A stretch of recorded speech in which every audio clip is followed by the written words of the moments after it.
Buenos días. Hoy empezamos un nuevo módulo. Es sobre técnica y va a ser psicopatología psicoanalítica después. La técnica psicoanalítica depende totalmente de la teoría psicoanalítica. Tiene dos aspectos.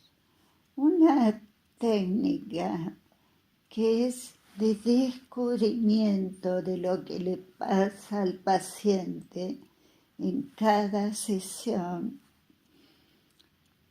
Y un segundo aspecto que es de cómo intervenir, que depende del descubrimiento y de otras cosas más que vamos a ir desarrollando.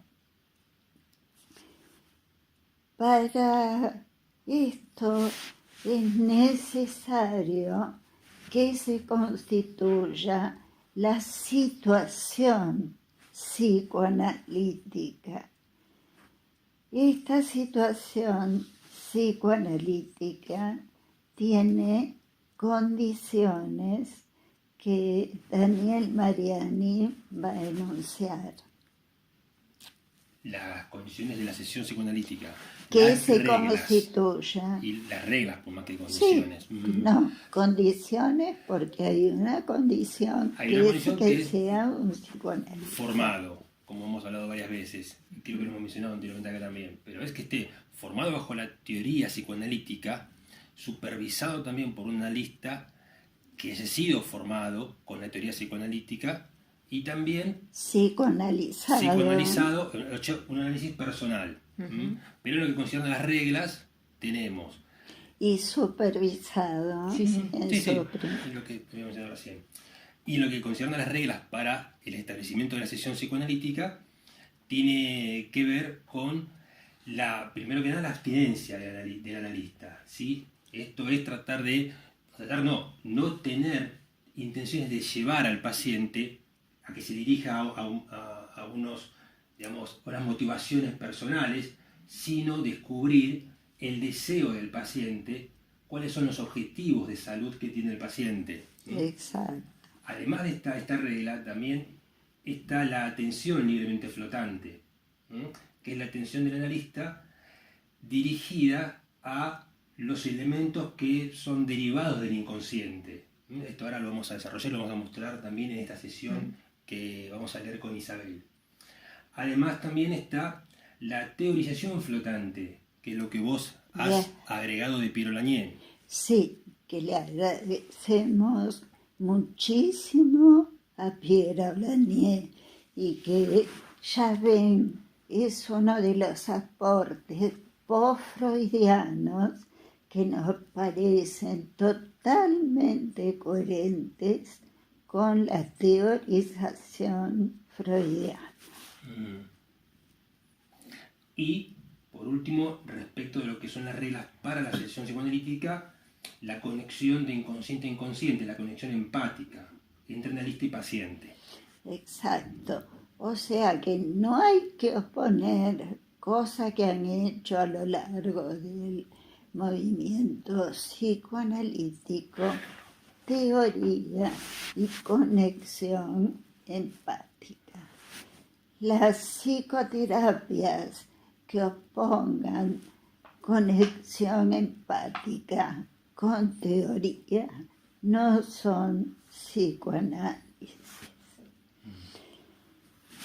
Creo que cabe mencionar una más, no sé si lo querés decir, ya que va a estar acá presente en la sesión, que es la regla que le corresponde al paciente o la que uno le anuncia al paciente. Sí, por supuesto.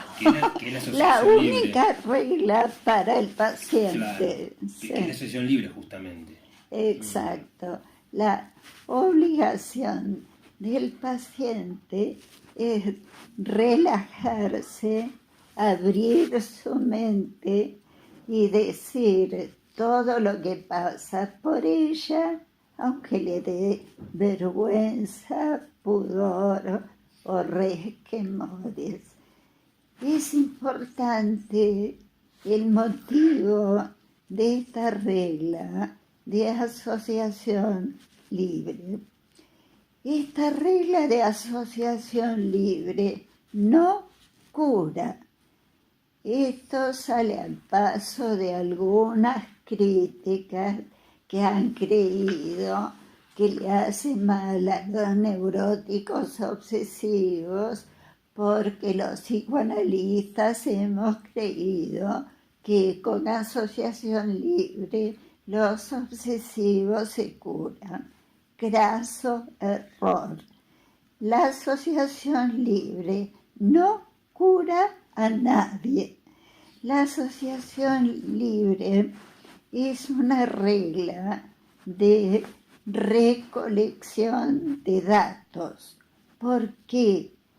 Porque proponemos que el paciente suspenda su autocensura y que se atreva a producir un discurso que no se va a producir ni con el mejor amigo.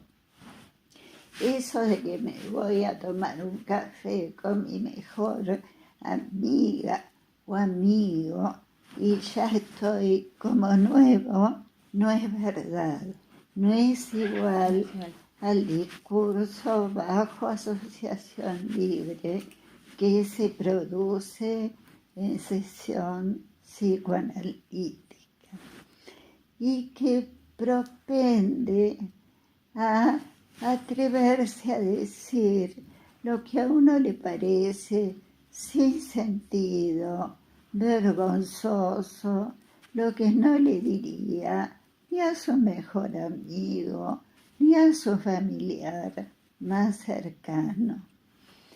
Esto tiende a producir un discurso sin las coacciones de la represión secundaria, que es la investidura de atención, y a producir un discurso favorable a la emergencia de derivados de lo inconsciente, o lo que Freud llamaba un discurso sintomático. Este discurso sintomático o con derivados de lo inconsciente es el material inmediato de recolección de datos para el analista. Ese es el objetivo de la asociación libre. Lo que cura es otra cosa, la perlaboración que las intervenciones del analista sobre ese discurso sintomático, sus interpretaciones a partir del discurso sintomático, van a ir produciendo la elaboración de lo reprimido, defendido. Entonces, bueno, ya tenemos las reglas para el analista y para el paciente para que se constituya la situación psicoanalítica. Una vez producido el discurso sintomático, Freud tenía la mayor de sus confianzas en la cientificidad de su ciencia al ver que en este discurso sintomático se producían conexiones de significaciones y conexiones lógicas involuntarias para el paciente y para el analista, conexiones lógicas involuntarias para ambos, que el analista tenía que estar pronto a descubrir, es decir, en la sesión psicoanalítica hay un trabajo de investigación y descubrimiento del analista, que es el que lo debe llevar a las intervenciones e interpretaciones que no son caprichosas o solo movidas por su contratransferencia o conexión empática. Eso juega, pero también juega su disposición intelectual, y acá está la teorización flotante que introdujo Melanie Klein. Piranha, me parece, ¿no, Isabel? Perdón, que introdujo Piero Arañez. Para hacer estos descubrimientos. Cada sesión implica un monto de descubrimientos acerca del inconsciente del paciente. Nani y yo hicimos hace poco una presentación en la Universidad White que se tituló Investigación intrasesión psicoanalítica, donde afortunadamente tuvimos la posibilidad de mostrar lo que dice el título, que dentro de la sesión psicoanalítica hay una investigación que no es meramente intuitiva, aunque nuestra intuición y conexión empática están en juego. Vamos a tratar de poner por lo menos la primera hoja de este trabajo en donde en foto. Sí, vamos a ponerles en un archivo justamente la primera hoja de esta sesión, debajo de las observaciones y del título del video cuando esté puesto en YouTube. Nosotros se lo vamos a señalar después en la descripción cómo bajar ese archivo para poder ver el material, porque en el material va a haber líneas que conecten palabras, enunciados del paciente, y que lo que señalan estas líneas son justamente las conexiones lógicas a las que hacía referencia Isabel, ¿no? Entonces van a poder seguir con ese archivo lo que ahora vamos a leer con Isabel. Exactamente. Entonces vamos a dividirnos el trabajo como lo hicimos en Guay. Dani va a leer la sesión y yo voy a ir señalando los resaltados, de ciertos temas y las flechas que fueron conectando esos ciertos temas que finalmente llevaron a un diagnóstico intrasesión. Bueno, arranca la sesión. ¿Qué tal?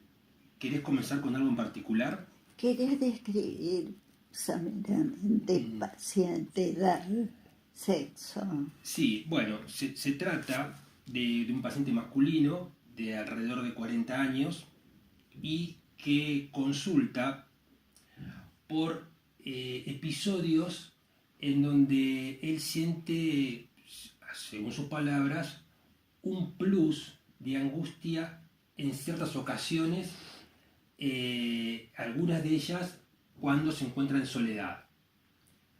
En conjunto con esto, dentro de un contexto de la edad en la que tiene pensamientos de muerte. Y también referido en la situación actual con cuestiones laborales que le impiden crecer como él siempre lo ha hecho. Entonces, en esta situación es que emerge este plus de angustia, este sentimiento de soledad y estos pensamientos de muerte. ¿No? Perfecto. Entonces paso a leerle la sesión Sí. directamente y vos vas a interrumpir o intervenir para señalar lo que aparece. Sí. Bueno, entonces comienza el analista diciendo: ¿qué tal? ¿Querés comenzar con algo en particular? Paciente: no, hoy justo me estaba acordando de ese tema. Yo señalo ese tema. Y me di cuenta que no había pensado en nada. Digo, me llamó la atención que no me había acordado del tema. Nada, es un comentario al margen. El analista: bueno, podríamos retomar algo que habíamos hablado la semana pasada. Me comentabas de tus broncas y tus miedos asociados, según lo que vos mismo decías, a etapas más tempranas que tu adolescencia. Me interesaban qué cosas te hacen asociar así. Paciente: pienso en eso justamente, que es algo más temprano, porque para mí tiene algo que ver con esto que habíamos hablado antes, del sentimiento que había ahí, quizá abandónico, algo de solitario, de lo individual. Y desde eso, y como que lo veo desde ese lado, no... O sea, el paciente se acordaba de ese tema. El analista también retomar algo que habíamos hablado la semana pasada. Y se acordaba que eran tus broncas, tus miedos asociados, que según decías, a etapas más tempranas. El paciente asiente, es algo más temprano.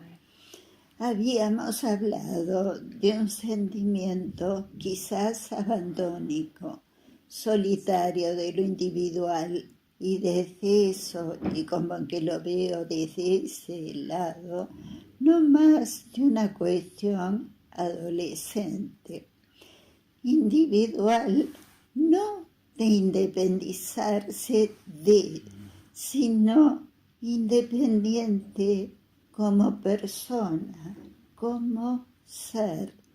Está especificando que ese tema era no de individualizarse, sino algo del ser. El analista le dice, lo asocias con sentimientos de abandono y soledad.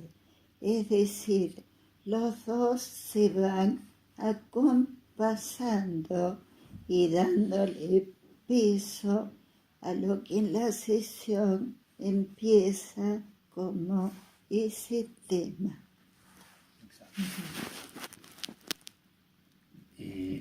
Continúo. Sí. Luego de la intervención del analista que señalaba Isabel. Paciente. Porque habíamos hablado de eso, del auto. Tengo esos recuerdos de que alguna vez me había quedado en el auto y en la casa también. De que alguna vez no sé dónde iban, se refiere a los padres, o tenían que ir y yo no fui. No me acuerdo bien, pero tengo la sensación de que tiene que ver con eso. Y acá el paciente se queda en silencio. Seguir relacionando por dónde ibas, le dice el analista. Sí, me quedo pensando que lo relaciono con estas dos situaciones. No sé qué es causa y qué es efecto. No sé si eso es, o sea, no lo naturalizo. Yo creo que no es causa, digamos. O sea, que ese comportamiento mío no es la causa de. Acá acoto una cosa que no está en esta página por lo menos, pero él se refiere a una situación del auto en la que, siendo muy chico, alrededor de sus 5 años, los padres lo dejaron en el auto un rato mientras iban a hacer una compra. Aparentemente este rato fue demasiado tiempo para lo que él podía tolerarlo y sintió mucha angustia. A esa situación del auto se refería. El analista le pregunta qué comportamiento se refiere. El paciente sigue. Esta sensación de angustia cuando veo que mis padres me van a dejar en el auto o en mi casa, o qué sé yo, sino que lo veo al revés, que eso es consecuencia, no causa. En cuanto, digamos, a la otra relación que tiene el sentimiento de independencia o de autonomía, de decir, bueno, yo estoy solo en esto, me tengo que valer por mí mismo. O sea, el paciente relaciona abandono con independencia y autonomía. Sí. Analista. Sí, mira, recuerdo algo que me dijiste en una de las entrevistas, que para vos fue como construirte. Dijiste, como que me construí a mí mismo. Sí, asiente el paciente. Continúa el analista. Y que el sentido que tenía el desarrollo, el poder evolucionar en lo personal, era para vos la acción en sí misma, la experiencia. O sea, que abandono relacionado con independencia y autonomía fue relacionado en el paciente con construirse a sí mismo, evolucionar en lo personal, que era para él una acción en sí misma. Ese fue un señalamiento del analista que tiene que ver con un carácter visible del paciente. El paciente hace esfuerzos terribles por ser un self-made man, ¿no? Sí. Tendrá también a acumular títulos universitarios y demás. O sea que la angustia, el desamparo y el abandono parecen haberlo llevado a una especie de formación reactiva o falso self, donde él necesita reconstruirse, construirse permanentemente. Esa es una línea muy clara de deducción en la sesión. ¿Continuamos un poco más? Sí. A esa última intervención del analista, el paciente asiente y sigue el analista. Sin embargo, veo que lo que tenés asociado a un tipo de soledad, no por no estar acompañado. Acá el paciente interrumpe y dice, sí, a eso me refiero. Y retoma el analista. A una cuestión de sentimiento como de aislamiento. Sí, a eso, sí, asiente el paciente. Sigue el analista. Y me querés decir, como si eso fuera el efecto de algún sentimiento que has identificado como sentimiento de abandono. Y claramente las escenas que describís Interrumpe el paciente nuevamente y dice, sí, son todas de lo mismo y más o menos coetáneas. Retoma el analista. Sí, son efecto de haber tenido experiencias con que tus padres, al haberse ido, te han dejado solo y por un tiempo que para vos fue por demás de lo que podías haber tolerado. Eso lo que describís es una angustia de desvalimiento.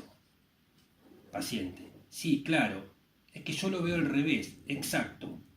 O sea, como que lo veo, porque puedo identificar, digamos, como que no fue un hecho traumático de esos hechos. No fueron hechos traumáticos que después influyeron en el otro sentimiento, sino que me doy cuenta de que en realidad yo me sentí así por algo anterior. Evidentemente lo que me causa esa sensación es anterior y esos hechos son manifestaciones de eso que me causa. El analista le señala, le dice, ordename un poco a ver todo eso. Dice el paciente, el hecho que yo me sienta mal en estos episodios no es que eso fue la experiencia en sí que generó que después yo quiera valerme por mí mismo. Y me di cuenta que, bueno, si mis padres me han abandonado, simplemente la idea yo lo noto como que son, digamos, sucesos posteriores y reacciones y efectos posteriores cronológicamente a otra idea que es lo que evidentemente debe haber germinado de algún modo para que yo piense en ese momento que podía pasar eso. El analista le pide que asocie algo respecto a eso. Y el paciente dice, creo que tiene que ver algo con la muerte. Perdón, ustedes vieron que el analista hizo un diagnóstico de angustia. Le dijo desvalimiento. El paciente negó y después sigue asociando. Eso es lo maravilloso que tiene la asociación libre. Primero niega y después le dice, creo que tiene algo que ver con la muerte. O sea, que lo que negó primero se lo afirma después, porque la angustia de desvalimiento es una angustia muy primitiva, es la angustia que tenemos al nacer y solo se podría traducir en el bebé como angustia de muerte porque pierde la homeostasis que tenía en el útero. O sea que a pesar de la negación que hace al principio, corrobora el señalamiento que el analista le había hecho antes. Sí, tiene angustia de muerte. Sí. Entonces, sigue el paciente diciendo, creo que es haber identificado a la muerte de algún modo y saber lo que implicaba. Y para mí en eso puede tener la explicación de la negación de esa muerte. Y es lo siguiente, es poder estar con tus padres siempre, digamos. Una forma de ganarle al otro o de restarle importancia o fuerzas. En ese sentido puedo decir, si yo puedo estar siempre con mis padres, como que esto no va a pasar. O sea, negar la ausencia paterna es negar la vivencia de muerte. Y el paciente cierra diciendo, creo que hay algo de eso, no estoy seguro, pero puede ser otra cosa, dice, alejándose de lo que venía diciendo. Exacto. Continúa el paciente, que primero me di cuenta de la idea de muerte y que venís solo y te vas solo. Es eso, y que en definitiva me di cuenta de la individualidad digamos, como yo como individuo, fuera de mi familia y todo lo demás. O sea que yo soy una persona que estoy solo, que eso ya ha hecho de algún modo que genere todo ese miedo, porque digamos, el quedarme solo es sinónimo de la muerte. Bueno, esa es otra afirmación muy fuerte. La individuación, la soledad, para él son sinónimo de muerte. Eso nos explica el esfuerzo constante que este muchacho ha hecho por lograr títulos, por lograr éxitos. En este caso ha sido tratar de desarrollar un falso self. Acá ven que tomamos aportes winnicottianos que traten de compensar un self herido que se siente morir porque es individuo. Como todas esas acciones, como conseguir títulos y éxitos, fueran una falsa conexión con la vida que pudiera compensar la angustia de muerte. Sí, exactamente. Si querés, podemos ir cerrando con la interpretación que hace el analista de eso último. Sí. Porque condensa un poco lo que veníamos señalando, me parece, Isabel.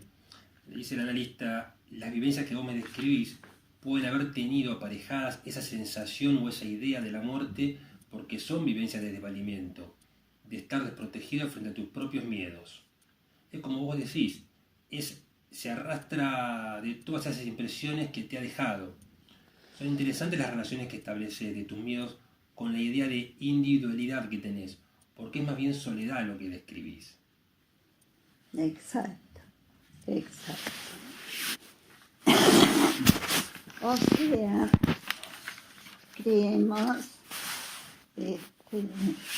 haber probado que la cesión es conexión de inconsciente a inconsciente, pero es teorización flotante. En este caso, le estamos probando además que aunque criticamos a Winnicott por el abandono de la metapsicología, consideramos aportes de los post-freudianos cuando los consideramos coherentes con el material. Y en este caso es absolutamente coherente y compatible con el material. Y aparte de lo que vos habías señalado, perdóname, es justamente que aparecen los fundamentos de un señalamiento o de una interpretación en las conexiones lógicas que se establecen, como vos señalás también, que ahora lo van a ver en el archivo, entre lo que va emergiendo de las asociaciones del paciente. Exactamente. De hecho, ahí donde vos decías que Freud, ahí residía la idea de Freud de la cientificidad del psicoanálisis, justamente. Absolutamente. La cientificidad del psicoanálisis reside en las conexiones lógicas que adquiere el material. Si los psicoanalistas hiciéramos jornadas donde efectivamente comparáramos en serio materiales con bases científicas, podríamos hacer una construcción. Lo que pasa es que las jornadas, vos has sido testigo, vos también. son una melange donde cada cual dice lo que quiere y no justifica las interpretaciones. ¿Sabés que estaba pensando que además con las intervenciones del analista, el paciente las valida a partir de las asociaciones que se van abriendo, de las nuevas asociaciones? Exactamente. Y eso va armando desde el punto de vista científico la prueba de validez que es necesaria para ver si vas por un curso adecuado. Y en estudios de colegas deberíamos ponernos de acuerdo en este tipo de sesiones. Una de las conexiones lógicas que aparece es la denegación, ¿no es cierto? Sí. Con lo que significa ese término, ¿no? Sí, pero después Claro, convalida. La refrenda, sí, tal cual. Sí, y otras conexiones son como algunos términos como independencia, individualidad, se van asociando a otros significados, como por ejemplo sentimiento de abandono, de soledad y de muerte. Esas son las conexiones de las que estamos hablando, ¿no? Exacto. Sí. Pero hay que tener teorías estructuradas, compartidas, Claro. porque si no la experiencia en las jornadas clínicas a las que hemos asistido es que es un desorden la lectura de materiales clínicos. Bien. Bueno, ¿No? ¿qué otra? Bastante, Bueno, así que sí. les vamos a dejar, como les comentamos antes, el archivo o un link debajo en la descripción de este video para que puedan bajarlo. Después le haremos instrucciones más claras de cómo bajarlo. Así pueden tener el material que se leyó acá con las conexiones lógicas de las que estábamos hablando. Señaladas en el nuevo archivo. En el archivo. Exacto. Bueno, hasta la próxima. Hasta la próxima.